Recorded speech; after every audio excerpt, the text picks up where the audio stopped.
Okay, so now we will be learning integer data type. So integer data type, this is the first single valued or individual data type in Python. So what is an integer data type? If I go for example, a equals to 10, or if we take minus 200, it is integer. This is the type of the data which is having some numeric value, but there is no such decimal points, because if it is a decimal points, then it will be considered as float. Now integer means what? Integer means all the real number, real number without any decimal points. This is a formal definition, we can say decimal points, without any decimal points. Now the thing is, I'm saying theoretically it is an integer. Where is a proof it's an integer? To understand which data type it is, as because we don't have to mention any data type, automatically it is taking 10 as an integer. Now where is a proof it is taking as integer? So for that case, we can go for the type check of it. Now for the type check, we have an inbuilt function, that is type. Now what is the syntax for type? In type you can pass easily variable or value inside this type function. Now let's go for ideally and let's check. If I take a equals to 10, so this is my variable with the value. Now I am claiming that it is an integer. Now where is the proof how my interpreter is reading this variable as an integer?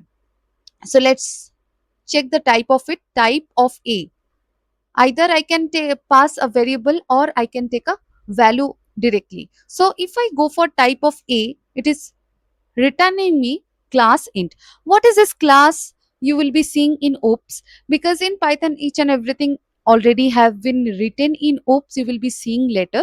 But for now just ignore this class, let's understand this, let's focus in integer only. So it's showing us as integer. Let's take any another negative value, minus 200 I am taking. Now for that case, if I go with the type check, type of b, just check what's the type of b, it is also integer. So this is how you can do type check. Now there can be like all the real numbers. Real numbers means what? Real numbers means it can be starting from minus infinite to plus infinite. All the values can be considered as integer. Now some of them are negative, some of them are positive. So the range is actually look like this. Range is basically minus infinite to plus infinite, and you will be having a zero in between.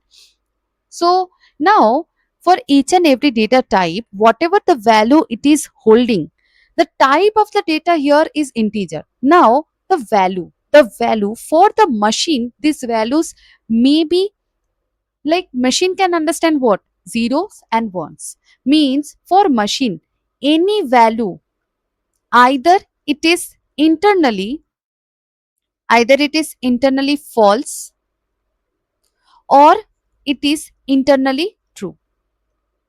For each and every data type I am saying, for machine, any value you are giving, either it is false, machine interpret it as false, either it is false or it is true. Now if it is false, that value is called default value, and if it is internally true, that is called non default value. Now for each and every data type in Python, you will be having one single default value. Means in this range, there are infinite number of values for this integer. It can be negative, it can be zero, it can be positive. But among them, there is only one default value. For each and every data type, we will be seeing one default value from where this value is getting started. So that is what actually internally falls for the machine.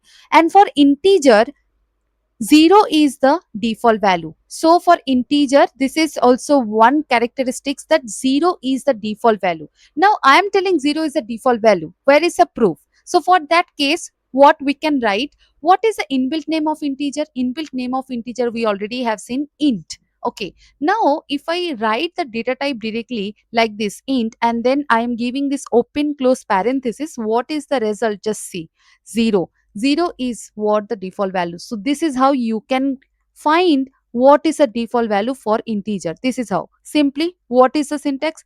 Just write the data type, and then open close parenthesis. This is how you can calculate. Now, to check whether it is internally false or true, what we can do means, let's suppose you want to check whether whether the value you are giving, whether that is default or non default. If you want to check that, what you can do here also you can use one default function, that is bool. Like inbuilt function, it is bool. Now inside bool you can pass directly the variable or directly you can pass the value. So what you can do here, let's suppose I am just taking this 0. So bool of 0, what will be the result?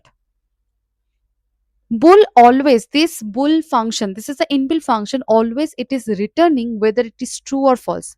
Always it is returning either in true or false. Now 0, what I have told, that default value is always internally false, means if you give bool of 0, the result must be false.